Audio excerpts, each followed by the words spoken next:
aussi sur Radio Sécurité pour la matinale des partenaires d'Anitech en partenariat avec la FFIE. Souriez, vous êtes protégés. Alors, nous avons parlé sécurité incendie, nous avons parlé sécurité sûreté, nous avons parlé de cette fameuse loi JO. Et puis, tout au long de la matinée, nous avons raccroché avec la cyber, parce que la cyber fait partie intégrante, comme nous l'avons dit, au fur et à mesure de la sécurité dans le sens global du terme. Et nous avons une table ronde, une émission spécifiquement portée sur la cybersécurité avec une question: est-ce une affaire uniquement d'experts? Alors, pour en parler, j'ai le plaisir d'avoir trois invités pour cette émission. Je commence par vous, Pascal Toggenburger, bonjour. Bonjour. Alors, vous êtes président de la FFIE, Fédération française des intégrateurs électriciens, Oui. qui existe depuis un certain temps, depuis 2024. Ah oui, depuis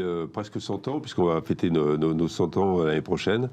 La FFIE, c'est 8200, un peu plus de 8200 intégrateurs électriciens. Pour une taille moyenne, généralement de 12 personnes, voilà, c'est la moyenne de nos entreprises. On est voilà, sur des activités courant fort, mais courant faible, et c'est ce qui aujourd'hui nous rassemble, c'est que dans les courants faibles, il y a une certaine menace qu'on essaie de combattre, qui est la cybersécurité. La cyber, et on va en reparler. Alors, certains de vos adhérents sont également adhérents de l'Anitech, et nous ne présentons plus Arnaud Brouquier, bonjour. Bonjour. Rebonjour Arnaud. Donc, vous êtes le président, on l'a dit tout à l'heure, d'Anitech. Alors, on ne l'a pas présenté, Anitech, une organisation professionnelle qui regroupe des intégrateurs de technologies connectées, sécurisées et pilotées. La taille un petit peu aujourd'hui? Alors, on est 300 entreprises. En effet, on travaille main dans la main avec la FFIE. Et historiquement, l'Anitech, donc c'est un syndicat national professionnel qui a quasiment 55 ans. On n'a pas 100 ans, nous, l'année prochaine, mais on a à peu près 55 ans. Et qui représente les entreprises vraiment spécialisées historiquement dans les métiers du courant faible au sens large. Et on voit bien que ces dernières années, bon nombre d'entre elles se sont spécialisées sur la partie sûreté et sécurité et sont de plus en plus sensibles, bien évidemment, au sujet de cybersécurité. Voilà, sujet qui nous anime sur cette émission. Et quand on parle cyber, bien évidemment, on est obligé aussi de s'adresser à David Hofer. Bonjour David. Bonjour, merci de m'accueillir. David, je rappelle que vous êtes président de la Fédération française cyber. Est-ce que vous pouvez nous rappeler un petit peu la genèse et puis où elle en est aujourd'hui? Bien sûr, la Fédération française de la cybersécurité, donc c'est une association qui a été lancée à la demande de mairies, de collectivités, d'élus pour essayer de porter un message civil sur la défense du tissu économique français quand on parle de cybersécurité. Et notre vocation, c'est de fédérer en fait un petit peu toutes les forces vives de la nation, si je puis m'exprimer ainsi, de manière à pouvoir porter des messages sur l'importance de la cybersécurité et notamment sur la transversalité que ça adresse, puisque aujourd'hui, dans le monde numérique que nous vivons, eh bien, la dimension de la cyber, elle est extrêmement importante puisqu'elle concerne chacune et chacun, chaque entreprise, chaque produit, et on le retrouve finalement, et on retrouve cette dimension de cybersécurité dans nos quotidiens. Donc en fait, l'objectif de la Fédération française, comme son nom l'indique, c'est d'essayer de fédérer, et donc de fédérer en fait des professionnels sur des métiers qui touchent la cybersécurité ou qui sont impactés par la cybersécurité, mais également dans toutes ses spécificités, toute cette chaîne de valeur. Et puis ça part de la formation et ça va quelque part presque jusqu'aux particuliers, même si on ne s'adresse pas directement aux particuliers. Et donc parmi nos adhérents, aujourd'hui on a un réseau de 500 000 entreprises que l'on adresse directement ou indirectement, avec également des écoles qui sont adhérentes, on a des chambres de commerce qui sont adhérentes, on a des syndicats professionnels qui sont adhérents. Voilà. Et on essaie en fait de porter ces messages sur l'importance de la cybersécurité auprès du maximum de personnes, voilà, du plus grand nombre sur ce qu'on pourrait faire. Voilà, alors on va revenir sur toutes les actions qui sont menées, et notamment des actions qui ont été à mener tripartite, on va dire, avec les trois organisations que vous représentez autour de la table. Avant de parler de ce partenariat, de ce beau partenariat qui a été mis en place, Pascal, on aurait tendance à dire la FFIE, est-ce concerné ou pas, et pourtant, comme vous le dites, et comme vous l'avez rappelé, hein, David, tout le monde est concerné, bien évidemment. Vous souhaitez donner les bons réflexes. Bien sûr. Ça, mais oui, il y a 10 ans, on n'aurait peut-être pas eu cette démarche, mais aujourd'hui, il n'y a pas un équipement qui n'est pas connecté, même un simple connecteur, un simple convecteur électrique dans un appartement peut être connecté à une box et être piloté. Et aujourd'hui, cette tendance, elle est globale. Le pilotage du bâtiment, c'est une nouvelle donnée, puisque il y a des décrets contraints qui vont obliger les gestionnaires de patrimoine à équiper leur bâtiment d'un système de pilotage connecté. Ouais. Et évidemment, on sent tout de suite les failles et la faiblesse si nos intégrateurs ne sont pas formés et ne peuvent pas s'organiser pour pouvoir apporter des solutions et une défense aux attaques qui sont multiples. Hein, aujourd'hui, je crois que la cybercriminalité, ça a dépassé la criminalité tout court dans le nombre d'actes. Et donc, pour nous, c'est un devoir de conseil et une protection pour nous-mêmes comme pour nos clients, en fait, d'apporter des bons réflexes et une protection efficace. Et ça commence par les dirigeants. Ça commence par les dirigeants, parce que c'est le dirigeant, bien souvent, dans la PME, qui va impulser à ses salariés, à ses techniciens, en fait, les bons principes. Hein, voilà, ça peut passer simplement de la gestion des mots de passe jusqu'à une analyse, évidemment, plus fine du système informatique de l'entreprise, qui peut être porte ouverte à des données sensibles à des personnes malveillantes. Tout à fait. Alors, on va revenir justement sur les nouveaux besoins et les nouvelles finalités sur la cyber tout à l'heure. Arnaud, je me tourne vers vous. On l'a évoqué tout à l'heure sur une autre émission, justement, de cette nécessité, avec, comme vous le disiez, Pascal, ces smart buildings.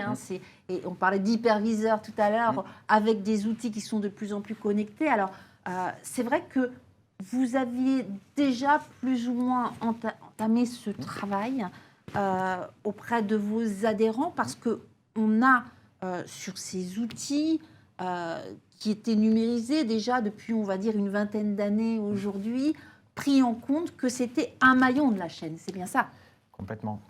C'est vrai que tous les équipements qu'on a installés à l'époque de manière autonome et indépendante, tous ces équipements, depuis maintenant une quinzaine d'années, une bonne quinzaine d'années, sont tous devenus pilotables et contrôlables à distance. Donc les équipements de sûreté-sécurité, la vidéoprotection, le contrôle d'accès, les alarmes anti-intrusion, les interphones de sécurité, mais pas que. On en parlera tout à l'heure, mais voilà, dès qu'un radiateur, on en parlait tout à l'heure, un convecteur, on peut parler des bornes de recharge électrique, on peut parler des ascenseurs, on peut parler de l'éclairage LED, on peut parler des bornes IRVE. En fait, dès qu'on a une connectivité, donc on va dire une adresse IP pour simplifier, l'équipement est vulnérable. En fait, voilà, donc on a été obligé au fil du temps d'être sensibilisé, de travailler sur ces notions de sécurité des équipements. Et maintenant, l'idée, c'est vraiment de rentrer dans les données générées par ces équipements. Comment on va faire en sorte que les données de vidéoprotection, de contrôle d'accès, ces données-là, comment elles sont sécurisées? Et c'est tout l'enjeu en fait des travaux que nous menons au niveau de l'ANITEC, au niveau de la FFIE aussi. Et c'est la raison pour laquelle, voilà, vous avez signé le 27 juin dernier un partenariat donc avec la Fédération française de la cybersécurité, parce qu'il vous semblait important d'avoir une convention commune pour renforcer les liens et les synergies autour de différentes thématiques. Alors je rappelle des actions communes, coopération, qui visaient à sensibiliser vos adhérents, FFIE et ANITEC, au risque cyber, avec tout ce qui implique, comme vous l'avez évoqué, partager et mutualiser les expertises, favoriser les actions de prévention, élaborer des outils de sensibilisation. Vous avez mené de premières actions. David. Oui, tout à fait. Alors déjà, on est là aujourd'hui, mais au-delà de ça, et c'est avec grand plaisir, on a réalisé un leaflet, un petit, un beau livret, oui. un beau livret qui permet en fait d'aborder les notions essentielles de cybersécurité, qui va être en fait distribué auprès des adhérents des différentes organisations, de manière à ce qu'il y ait cette prise de conscience. Et ça, ce sont des choses, comme l'évoquait Pascal, c'est-à-dire qu'il faut absolument sensibiliser. Et notre rôle au niveau de la fédération, c'est de communiquer un maximum possible sur cette problématique de cybersécurité. Et puis, il faut que, bien sûr, après, on travaille, on a commencé à mettre en place des actions avec des webinaires, pour être très concret, auprès des adhérents, de manière à porter les messages. On est en train de mettre en place également d'autres mécanismes de communication, de manière à ce que l'on puisse accompagner également tous ces professionnels qui ne sont pas directement touchés par la cybersécurité, ce n'est pas leur métier, mais qui puissent au moins avoir, j'allais dire, cette prise de conscience pour s'adresser après à des professionnels de la cybersécurité. Et peut-être les bons éléments de langage aussi un peu. Je sais qu'on en a déjà parlé lors d'autres émissions. Oui, tout à fait. Les éléments de langage sont importants. Et quand on parle de cybersécurité, je l'évoquais en préambule, c'est-à-dire qu'on est sur toute une chaîne de valeurs et une chaîne d'activités finalement qui, dès lors qu'on parle numérique, eh bien, il faut rajouter cette petite pincée de cybersécurité, parce qu'on ne sait pas finalement d'où est-ce que la problématique cyber va ressortir. Donc dès qu'on parle numérique, Arnaud aussi le disait très bien, alors il parlait d'adresse IP, je ne rentre pas dans les détails techniques, mais à partir du moment où on est connecté, la dimension cyber, elle existe et il faut la prendre en compte. C'est ça. Et c'est vrai qu'on avait coutume de dire il y a quelques années que au sein des organisations, on travaillait en silo. Ça commence à évoluer tout doucement et vous œuvrez en la matière, David, nous le savons. Sur la partie cyber, effectivement, le rôle de la fédération et mon rôle, c'est justement de promouvoir en fait cette transversalité de la cybersécurité au-delà, j'allais dire, uniquement des milieux purement techniques de l'informatique. Exactement. Parce qu'il faut pouvoir sortir de ce carcan d'informatique technique pour justement ouvrir sur l'ensemble des activités qui existent et qui sont touchées, alors, quand je dis touchées, et qui sont reliées à la cybersécurité. Alors, Arnaud le disait tout à l'heure, l'augmentation des échanges de données, dans la multiplication des applications, on le voit, augmente l'exposition des risques de ces attaques. Quels sont les conseils que vous pourriez donner en la matière? Et puis, comment est-ce que, pour répondre, d'une part, quelque part, à des nouveaux besoins, on doit aujourd'hui être plus que sensibilisé, j'ai envie de dire, bien prendre en compte ces risques? Alors, alors je ne vais pas me lancer dans une liste à la Prévert sur ce qu'il faut faire en cybersécurité. Je pense que ce n'est pas l'objet aujourd'hui, mais il y a des notions de base qu'il faut maîtriser. C'est-à-dire, il y a ce qu'on appelle les bonnes pratiques. Donc, je pense qu'il est important de communiquer sur les bonnes pratiques. C'est ce qu'on a voulu faire également au travers de ce petit livret et ce sur quoi on va communiquer. Donc, déjà, maîtriser les bonnes pratiques avec les actions de base. Et puis au-delà de ça, pour les professionnels, pour toutes les personnes qui travaillent dans le numérique, à un moment, eh bien, il va falloir qu'elles se posent la question de savoir est-ce que finalement, il ne faut pas que je fasse un audit, par exemple, de cybersécurité, un état des lieux, une évaluation du risque, de manière à connaître exactement le statut et la situation à laquelle je peux aujourd'hui ou je pourrais faire face demain. Et ça, c'est très important, cette prise de conscience. Et déjà, quand on a fait ça, on a franchi une étape importante. Il faut savoir aussi qu'on a une réglementation, la réglementation générale sur la protection des données personnelles, la RGPD, la fameuse RGPD. Je le rappelle tout le temps parce que les gens sont très attachés à la RGPD sur est-ce qu'on collecte mes données ou pas. Mais en fait, dans la RGPD, vous avez des dimensions liées à la cybersécurité qu'on oublie systématiquement et qu'il faut mettre en place. La protection de la donnée personnelle, c'est une chose, mais également les mécanismes de la protection de ces données personnelles. Et là, ça prend aussi toute sa dimension. Merci beaucoup, David. Alors Arnaud, comme vous disiez tout à l'heure, par rapport à ce fameux smart building qu'on appelle aujourd'hui, il faut assurer la protection des data. Et quand on préparait l'émission, vous parliez de sérénité à la fois pour les clients, mais aussi les collaborateurs et, comme je le disais aussi tout à l'heure, les dirigeants. Oui, tout à fait. C'est vrai qu'on pense au risque cyber pour nos clients. Mais nous, en tant qu'entreprise d'intégration, on doit justement déployer l'ensemble des systèmes avec le maximum de sécurité. Donc on déploie des systèmes de sécurité, mais il faut qu'on rajoute cette couche cyber. Et c'est vrai que j'aime bien parler de cette notion de couche de sérénité pour tout le monde, en fait. Donc l'idée, c'est de bien respecter les règles de déploiement pour que tout le monde puisse dormir sur ses deux oreilles. C'est ça. Le client, bien évidemment, en priorité, mais aussi le dirigeant de l'entreprise et ses collaborateurs. Parce que, pour l'instant, au niveau réglementaire, on n'a pas eu de dirigeants d'entreprise qui ont été accusés, mais ça peut arriver. Demain, s'il y a un grand groupe, une grande entreprise qui est attaquée et que l'intégrateur est mis en cause, Donc, n'y a-t-il pas une co-responsabilité à un moment donné, Ça a été tout le sujet. D'ailleurs, au moment vous parliez du RGPD tout à l'heure, c'est au moment du RGPD. C'est un sujet qu'on a déjà évoqué. Elisabeth aussi, c'est Oscar Tell en parlait tout à l'heure. Oui. Mais donc l'idée, c'est de progresser. Et pour revenir sur le partenariat, c'est que l'ensemble de nos entreprises, FFIE, Anitech et FF Cyber, qu'on s'apporte tous mutuellement. C'est ça. Donc la FF Cyber spécialiste en cybersécurité, nous, FFIE et Anitech plutôt spécialisés dans le smart building. Et l'idée, c'est de dire, comment tous ensemble, à travers les travaux que David a décrits, comment on arrive à avoir une progression mutuelle, faire progresser nos entreprises, faire progresser nos collaborateurs dans la pratique et dans les déploiements de ces systèmes. Tout à fait. Alors, Smart Building, Smart Technologie, quelque part, dans la Smart Technologie, et vous l'avez évoqué un petit peu tout à l'heure, Pascal, cet aspect bâtimentaire avec les électriciens. J'aimerais qu'on s'arrête sur la partie GTB, justement, qui doit être aussi sécurisée. Vous l'avez un petit peu évoqué, mais si vous pouviez aller un petit peu plus loin. La GTB va devenir obligatoire réglementairement dans 2-3 ans. On va être obligé d'équiper tous les bâtiments, une majorité de bâtiments, avec des systèmes de pilotage. C'est ça. Bon, donc pour nous qui sommes d'abord des électrotechniciens, puisqu'on est pluridisciplinaire, mais notre rôle d'intégrateur, c'est bien de chercher des compétences quand on ne les a pas en propre, d'aller chercher avec la Fédération de la cybersécurité des spécialistes pour pouvoir nous aider à progresser. Faire progresser nos techniciens, faire progresser finalement notre image vis-à-vis de nos clients, parce que c'est important, et je crois qu'il faut...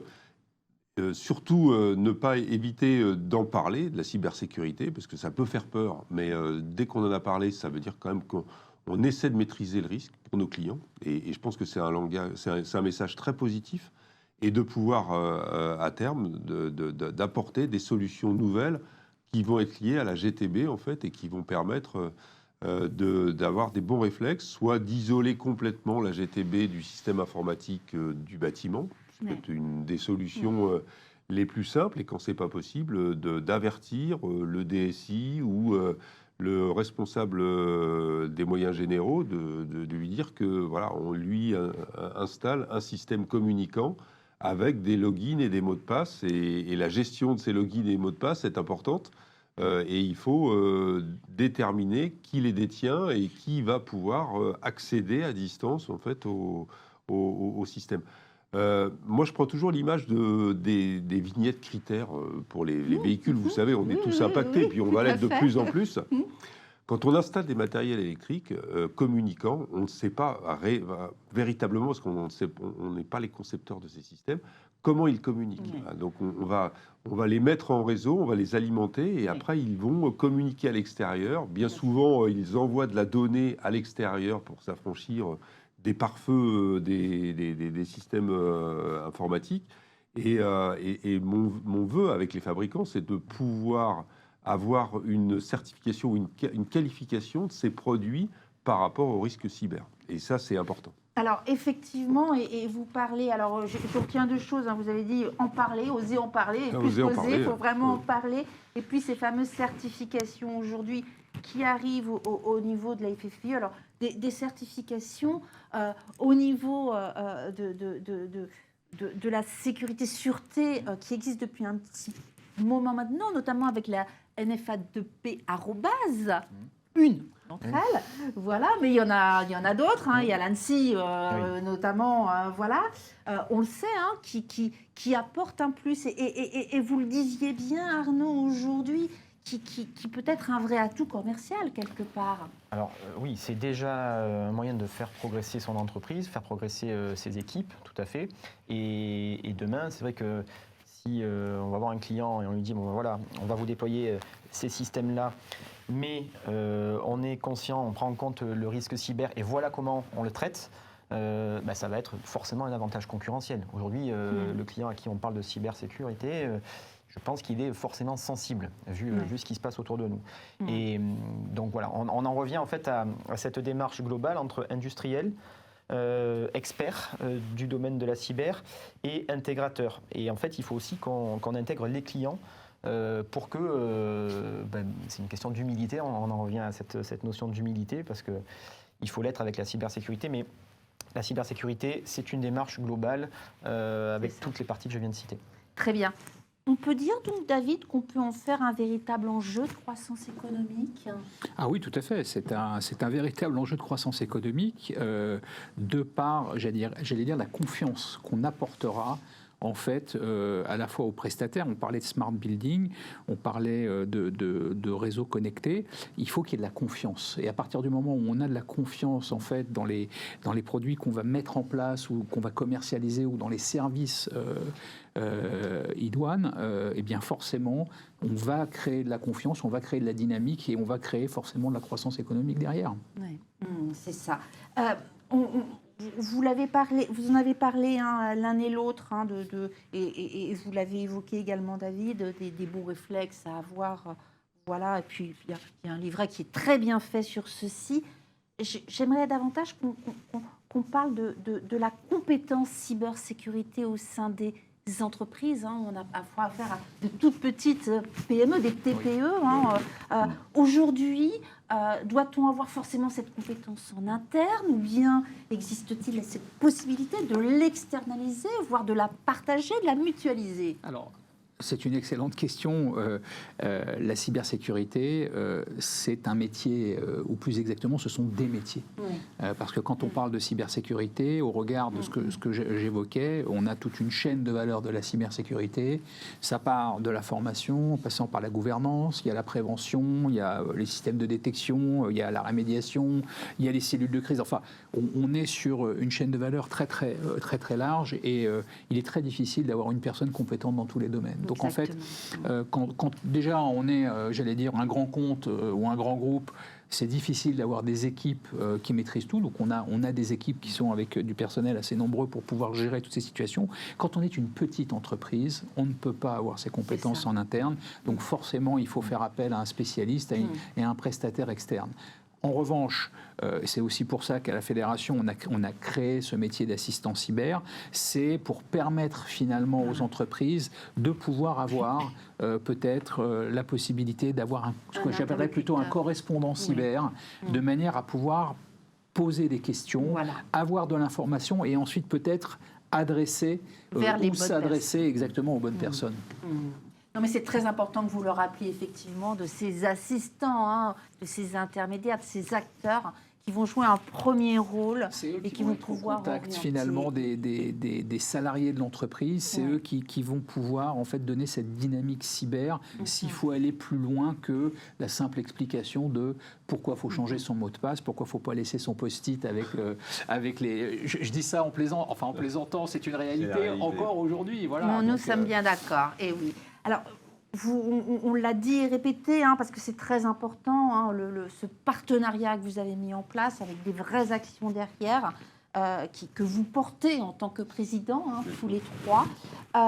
Est-ce qu'il y a, du coup, des enjeux également vers le client final, Pascal ? Bien sûr. Le client final, il est un peu comme nos entreprises, il manque de connaissances sur les risques cyber. Et alors, pas dans les grands groupes. Quand on intervient dans des grands groupes, il y a évidemment des services DSI avec des personnes sensibilisées, mais les entreprises, la PME classique ou l'intervention qu'on va porter dans une maison de retraite, par exemple, va faire que nos clients vont pas être au courant, mais c'est à nous d'apporter ces connaissances. Aujourd'hui, on est dans l'année 2024, en tout cas au niveau de la FFIE avec la FF Cyber, sur la sensibilisation et apporter des connaissances à nos intégrateurs pour dire quel enjeu et quel risque vous portez à vos clients quand vous installez des systèmes communicants. Dans un deuxième temps, évidemment, comme disait David, il faut qu'on ait des moyens correctifs pour juguler toutes ces failles de sécurité au sein de nos entreprises et au sein des entreprises dans lesquelles nous intervenons au quotidien. Merci Pascal. Arnaud, même question. C'est la même réponse. Même C'est vrai réponse. qu'on fait ça simplement pour que justement pour servir davantage le client final. Oui. Ce partenariat est là pour faire progresser nos entreprises, pour faire de la pédagogie aussi auprès de nos collaborateurs, mais in fine pour les clients finaux. Voilà, donc de les sensibiliser et de leur apprendre aussi à bien utiliser les équipements en respectant des protocoles définis. Donc une vraie coopération qui va jusqu'au décideur, au client final. David, pour conclure, vous êtes optimiste sur cette évolution grâce à ce partenariat, mais également en tant que président de la Fédération française de la Moi, je suis cybersécurité. très optimiste, je suis toujours optimiste, sinon je ne ferais pas ce que je fais aujourd'hui. Je suis très optimiste sur ce partenariat parce qu'il me paraît essentiel de communiquer. Et c'est un partenariat, ce que j'évoquais quand on en parlait tous les trois, je disais c'est un partenariat du futur. Parce que la tendance, c'est d'avoir des bâtiments connectés et on en aura de plus en plus. C'est une réalité. Et si on ne met pas les premiers jalons aujourd'hui de ce que sera le futur de demain, eh bien, c'est qu'en fait, on aura raté quelque chose. Et donc, notre rôle pour aller, j'allais dire, vers une sensibilisation plus forte, eh bien, c'est de mener les actions qu'on a commencé à faire de manière à ce que justement on puisse atteindre les objectifs qu'on s'est fixés. Donc je suis très optimiste. Eh bien, merci beaucoup David. Donc on le voit, non, ce n'est pas qu'un travail d'expert. La cybersécurité, tout le monde doit y contribuer pour construire l'avenir, pour construire demain. Merci, cher président, merci tous les trois d'apporter cette belle parole et de montrer comment on peut construire de beaux partenariats pour l'ensemble des acteurs du marché de la sécurité et bien plus encore. Merci. Restez connectés sur Radio Sécurité. Nous vous retrouvons dans quelques minutes pour une prochaine émission portée sur les métiers de la cyber. À tout de suite sur Radio Sécurité.